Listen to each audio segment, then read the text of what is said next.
Welcome viewers, আমরা যে প্রত্যেক দিন সন্ধ্যা 6টার সময় আনন্দবাজার পত্রিকার বিশ্লেষণ করি, তো আজকে আমরা 7ই আগস্টের আনন্দবাজার পত্রিকার বিশ্লেষণ করব। তো প্রথমেই আমরা যে খবরটাতে আজকে বিশ্লেষণ করব, কার্যকরী হয়নি গুন্ডা দমন আইন। অর্থাৎ পশ্চিমবঙ্গের বিধানসভায় একটা আইন পাস হয়েছিল। অর্থাৎ বিধানসভায় যখন কোনো আইন পাস হয় সেটাকে বিল বলা হয়ে থাকে। বিধানসভায় পাস করানোর পর ওটাতে যখন গভর্নর সই করেন, রাজ্যপাল, তখন ওটা আইনে পরিণত হয়। ঠিক আছে, তাহলে গুন্ডা দমন আইনে কী বলা ছিল? কোনো মিছিলে যদি কোনো সরকারি বা বেসরকারি সম্পত্তি ধ্বংস হয় বা নষ্ট হয়ে যায়, তাহলে সেই সম্পত্তি যারা অভিযুক্ত হবে তাদেরকে বাজেয়াপ্ত করে সেই সম্পত্তির হিসাব নিকাশ বুঝে নেওয়া হবে।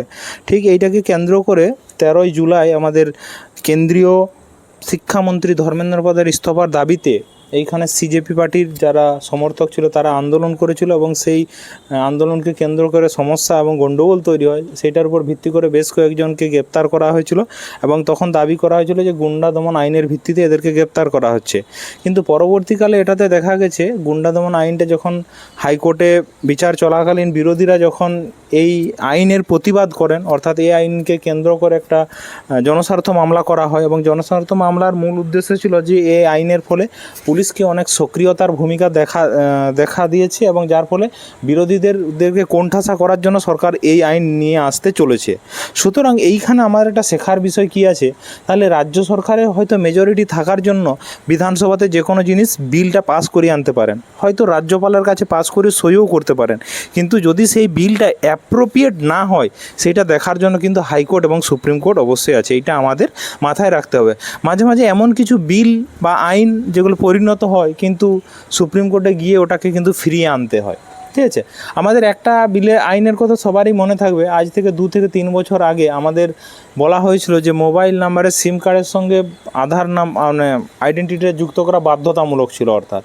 কিন্তু ওটা সুপ্রিম কোর্টে যাওয়ার ফলে ওটা রায় দিল যে না, যে কোনো একটা আইডেন্টিটি কার্ড হলেই চলবে, আধার কার্ডও হবে, ভোটার কার্ডও হবে, প্যান কার্ডও হবে। তাহলে আমরা এরকম অতীতে আরও অনেক ঘটনা দেখেছি যেগুলো সরকার পাস করে নিয়ে আইনে পরিণত করলো, ওটা সুপ্রিম কোর্টের পর্যবেক্ষণের পর ওটা আবার পুনরায় ফেরত চলে আসে। তার ডান দিকে আমরা একটা খবর দেখতে পাচ্ছি, যেটা হচ্ছে স্বরাষ্ট্রমন্ত্রীর কাছে নালিশ তাহেরদের। অর্থাৎ কী হয়েছিল, আমরা জানি আসন্ন বিধানসভা নির্বাচনের পর পশ্চিমবঙ্গের থেকে 20 জন লোকসভার সাংসদ এনসিপিআই দলে যুক্ত হয়েছিল। তার মধ্যে 3 জনের মধ্যে একজন ছিল আবু তাহের। উনি মুর্শিদাবাদ লাগোয়া একটা লোকসভা কেন্দ্রের তিনি সাংসদ ছিলেন। তাহলে দেখা হয়েছে কি যে এসআইআরের সময় প্রথম ভেরিফিকেশানে বাদ গেছে, ঠিক আছে, তা আর অনেক সুযোগ সুবিধার ক্ষেত্রে এখন সমস্যা দেখা দিচ্ছে। ঠিক আছে, তাহলে দ্রুত যাতে ওগুলা নিষ্পত্তি করা যায় সেইটার জন্য তিনি কেন্দ্রীয় স্বরাষ্ট্রমন্ত্রীর সঙ্গে দেখা করলেন। এবং তারপরে আমরা দেখতে পাচ্ছি ইউপিআই মাসুল বসাতে আইন পাস। অর্থাৎ আমরা দেখেছি যখন আমাদের নোটবন্দি হয়েছিল বা লকডাউন হয়েছিল, তারপর থেকেই সরকার বরাবরই ইউপিআই এবং অনলাইন ট্রানজ্যাকশানের উপর সবসময় অ্যাডভার্টাইজমেন্ট দিয়েছে, কখনো প্রচার করেছে, সহযোগিতা করেছে। ঠিক আছে, কিন্তু এখন সরকার দেখছে যে ইউপিআই ট্রানজ্যাকশান এত পরিমাণে হচ্ছে, তার সফটওয়্যার এবং ম্যানেজমেন্ট করার জন্য সরকারে অনেকটা টাকা লেগে যাচ্ছে। সেই জন্য সরকার বলতে চাইছে যে এত কিছু মেনটেনেন্স করার জন্য, কারণ এখন দিনকে দিন ইউপিআইয়ের ট্রানজ্যাকশান বাড়ছে, তাহলে সেইটা বাড়ার জন্য তাহলে সেরকম সফটওয়্যার বা তার নিরাপত্তার জন্য অনেক কিছু খরচা আছে। সেই জন্য সেইটা মেনটেনেন্স করার জন্য এখন সরকার ঠিক করেছে, এখনও ঠিক করা হয়নি কিন্তু সরকার ওটা ঠিক করছে যে ইউপিআই ট্রানজ্যাকশানের উপর তারা কিন্তু কিছু ট্যাক্স বা ফিজ নেবে। আগে যেমন ইউপিআই ট্রানজ্যাকশানের উপর আলাদা করে কোনো ট্যাক্স কাটা হতো না। যেমন এখন আমরা একটা জিনিস বুঝতে পারি, যখন আমরা কোনো মোবাইল সিম কার্ড আমরা এখন রিচার্জ করি, যদি 349 থাকে তাহলে দেখবেন যে 350, বা যদি 299 থেকে 301 টাকা এরকম কাটে। তো এরকম তখনও দেখা যাবে যে ইউপিআই হয়তো আপনি কোনো একটা সার্টেন অ্যামাউন্ট পাঠাতে চাইছেন, হয়তো ট্যাক্স হয়তো 5 টাকা কাটছে বা 10 টাকা কাটছে। এই ব্যাপারটা কিন্তু আসতে চলেছে আসন্ন, এখন যেহেতু বাদল অধিবেশন চলছে। ঠিক আছে, তারপরে ডান দিকে একটা খবর রয়েছে, ডিসেম্বরে তাস হাসিনার নজর রাখছে দিল্লি। অর্থাৎ গতকাল নয়াদিল্লি থেকে হাসিনা তিনি বলে দিয়েছেন যে আমি কিন্তু ডিসেম্বরেই, এই 2026 সালের ডিসেম্বরে আমি কিন্তু বাংলাদেশ ফিরছি। ঠিক আছে, কারণ সেখানে এখন বর্তমান বিএনপি বাংলাদেশ ন্যাশনাল পার্টির প্রধানমন্ত্রী তারেক রহমান রয়েছেন। আজ থেকে 2 বছর আগে আমরা জানি ছাত্র আন্দোলনকে কেন্দ্র করে বাংলাদেশে বিদ্রোহ হয় এবং সেইখান থেকে তিনি পদত্যাগ করে তিনি কিন্তু ভারতে ইস্তফা দিয়ে চলে এসেছিলেন আর কি। ঠিক আছে, সেখানে তিনি আবার পুনরায় ফিরতে চাইছেন, আর তার পার্টির নাম হচ্ছে আওয়ামী লীগ। ঠিক আছে, এবং তার বাম দিকে একটা খবর রয়েছে যে ওয়ার বাড়ছে। অর্থাৎ আমরা জানি হাওড়া এবং কলকাতা এই রিসেন্টলি দুটো জায়গায় কিন্তু পৌরসভার যে বোর্ড কিন্তু ছিল না, হাওড়াতে তো ছিলই না, কিন্তু কলকাতায় দেখেছিলাম যে ফিরহাদ হাকিম তিনি তার পদ থেকে কিন্তু মেয়র পদ থেকে ইস্তফা দিয়েছেন। তো রিসেন্টলি আমাদের মুখ্যমন্ত্রী 12 তারিখে একটা বিশেষ অধিবেশনের আহ্বান করেছেন, সেইখানে তিনি এখানে বিল আকারে হাওড়া এবং কলকাতার পৌরসভার আসন বৃদ্ধি করবেন। আগের সরকার আমরা দেখেছি পশ্চিমবঙ্গের নাম পরিবর্তন করার জন্য বাংলা করার চেষ্টা করেছিলেন। অ্যাকচুয়ালি পরিবর্তন করতে না পারলেও তারা যে প্রজেক্টগুলো চালু করেছিল, বাংলার বাড়ি, বাংলার গৃহ, বাংলার আবাস, সেই জায়গা থেকে এখন কিন্তু এই সরকার পরিষ্কার বলে দিয়েছেন রাজ্যের নাম তারা পরিবর্তন করতে চাইবেন না, এবং বাংলার বাড়ি যে প্রকল্পটা ছিল সেইটা ওনারা নাম দিয়েছেন পশ্চিমবঙ্গ আবাস। মুখ্যমন্ত্রী শুভেন্দু অধিকারী এবং মাননীয় মুখ্যমন্ত্রী দিলীপ ঘোষ উপমুখ্যমন্ত্রী, ঠিক আছে, দুজনে কি করছেন, আমাদের যে পশ্চিমবঙ্গ আবাস যে যোজনার প্রকল্পটা কালকে অফিসিয়ালিভাবে লঞ্চ হলো, এটার তারা উদ্বোধন করছেন।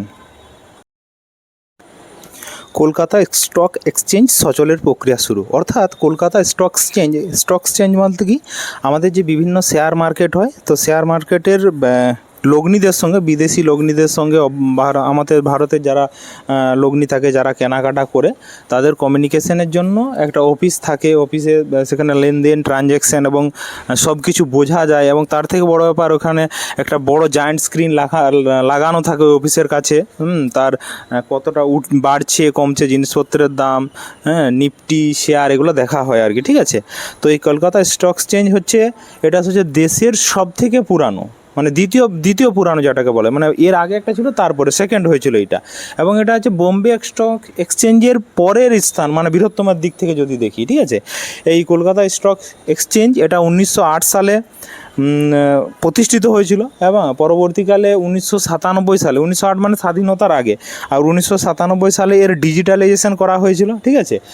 কিন্তু কী হয়েছিল, পরবর্তীকালে 2011 সালে বা 2010-এর দিক করে পশ্চিমবঙ্গের বিভিন্ন ইন্ডাস্ট্রি ফেরত চলে যায়, বিশেষ করে সিঙ্গুরের ইন্ডাস্ট্রিটা ফেরত চলে যায়। নন্দীগ্রামে জমি আন্দোলন কেন্দ্র করে ইন্ডাস্ট্রি সেভাবে আর পশ্চিমবঙ্গে কেউ থাকেনি সমস্যার জন্য সেই সময়, এবং তারপরে কিছু আর্থিক কারচুপির হিসাব নিকাশ ঠিকঠাক না হওয়ার জন্য এই স্টক এক্সচেঞ্জগুলো যারা পরিচালিত করে, SEBI, security exchange board of India, তাদের দ্বারা কিন্তু এটা তখন থেকে এটা কিন্তু বন্ধ ঘোষণা করা হয় 2013 সাল থেকে।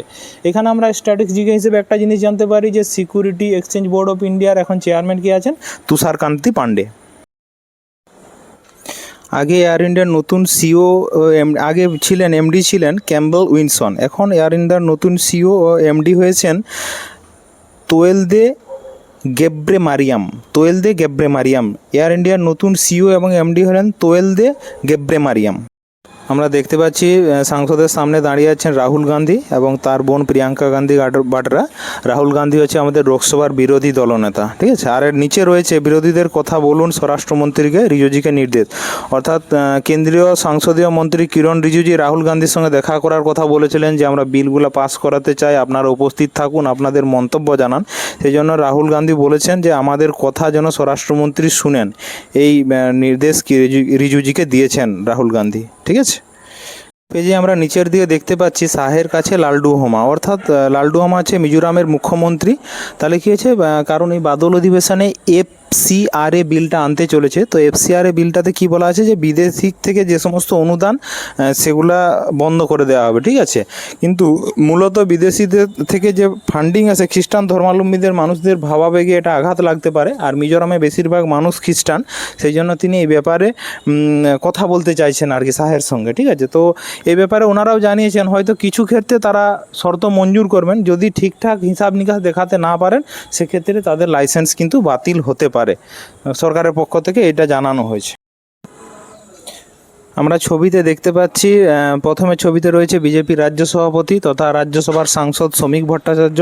ছবির বাম দিকে পশ্চিমবঙ্গের উপমুখ্যমন্ত্রী ও নগর উন্নয়ন মন্ত্রী অগ্নিমিত্রা পাল। মাঝখানে দেখতে পাচ্ছি তাপস রায়, পশ্চিমবঙ্গের শিল্পমন্ত্রী, এবং ডান দিকে স্বপন দাশগুপ্ত, পশ্চিমবঙ্গের অর্থমন্ত্রী। তার নিচে বাম দিকে আছেন ডক্টর সুব্রত গুপ্ত, মুখ্যমন্ত্রীর উপদেষ্টা, এবং তার ডান দিকে রয়েছে প্রধানমন্ত্রীর অর্থনৈতিক বিভাগের একজন সদস্য, ঠিক আছে। কোরিয়া ওপেনে দুরন্ত লড়াইয়ে শেষ আটে তানভি শর্মা। কে এই তানভি শর্মা? পাঞ্জাবের ব্যাডমিন্টন খেলোয়াড় তানভি শর্মা। এই তানভি শর্মা কয়েকদিন আগে তাইপে ওপেনে জয়লাভ করেছিলেন। আগামী 3 অক্টোবর ভারত এবং ব্রাজিলের মধ্যে যে ফ্রেন্ডলি ম্যাচ হওয়ার কথা ছিল কলকাতার সল্টলেক স্টেডিয়ামে, তো সেইখানে ব্রাজিলের হয়ে খেলার জন্য 11 জনই খেলবে, কিন্তু ওদের এই দলে আসছে 90 জন। ঠিক আছে, আর আরেকটা ঘোষণা করেছেন আমাদের মুখ্যমন্ত্রী, আমাদের ফিফা ওয়ার্ল্ড কাপে যেরকম অনলাইনে টিকিট বিক্রি হচ্ছিল সেটার ব্যবস্থা যদি করা যায় সেই ব্যবস্থার চেষ্টা চালাচ্ছেন। এবং তার ডান দিকে আরেকটা খবর রয়েছে যে ইংল্যান্ড বোর্ডের 15 জুলাই ফুটবল দিবস আর্জেন্টিনায়, 15 জুলাই তারিখটা আর্জেন্টিনা ফুটবল দিবস হিসেবে পালন করতে চাইছে, কারণ 2026 বিশ্বকাপে 15 জুলাই সেমিফাইনালে আর্জেন্টিনা ইংল্যান্ডকে হারিয়েছিল। এই দিনটাকে স্মরণীয় করে রাখার জন্য আর্জেন্টিনা এই দিনটাকে ফুটবল দিবস হিসেবে পালন করতে চাইছে। ঠিক আছে, আজকের পেপার বিশ্লেষণ আমাদের এইখানেই থাকছে। যদি ভালো লাগে আমাদের এই পেপার বিশ্লেষণ, অবশ্যই লাইক এবং কমেন্ট এবং সাবস্ক্রাইব করবেন। আর